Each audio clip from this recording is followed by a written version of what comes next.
Earlier this morning at about 1:36 a.m., Dallas officers responded to a shots fired call near the intersection of Spring Valley and Knoll Road. While the officers were en route, they received additional information saying that the adult male suspect was firing his weapon multiple times into the ground. When officers arrived, they located the suspect standing in the center intersection of Spring Valley Road and Knoll Road.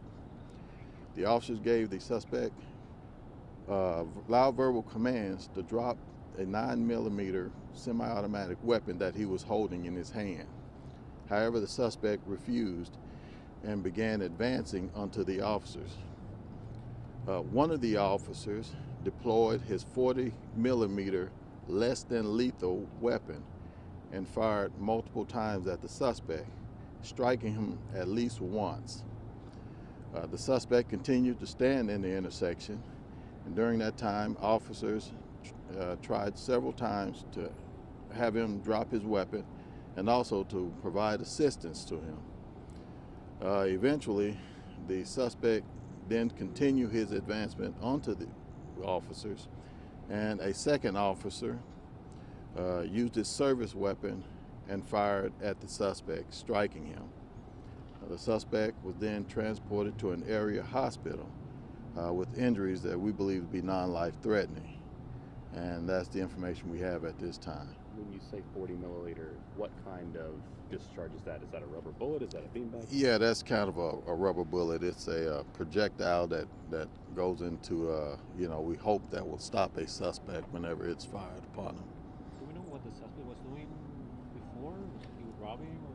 No, as a matter of fact, all we got was that he was firing a weapon into the ground when we got additional information. So we've not found any information to lead us to believe that he was firing at anybody, but that he was first discharging his weapon, and then additional information saying that he was firing his weapon into the ground, according to a witness. When your officers arrived, did this man say anything?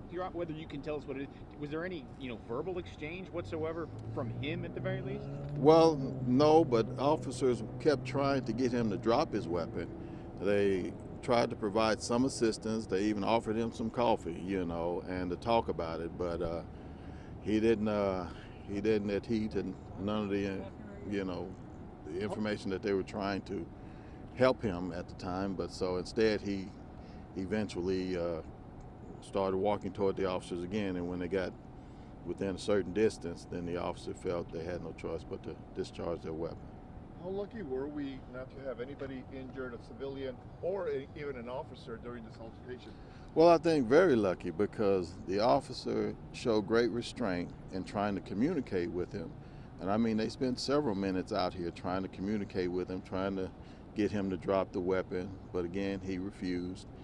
And he also, when they deployed the less than lethal weapon, the 40mm, and it did strike him, and he still refused to drop the weapon. So then he began to advance on the officers again after several minutes of conversation trying to get him to drop the weapon. As they were talking to him, was he talking back? Was he answering their questions? Well, there was some conversation, some dialogue going on, and I don't want to go into details with that because this is an ongoing investigation.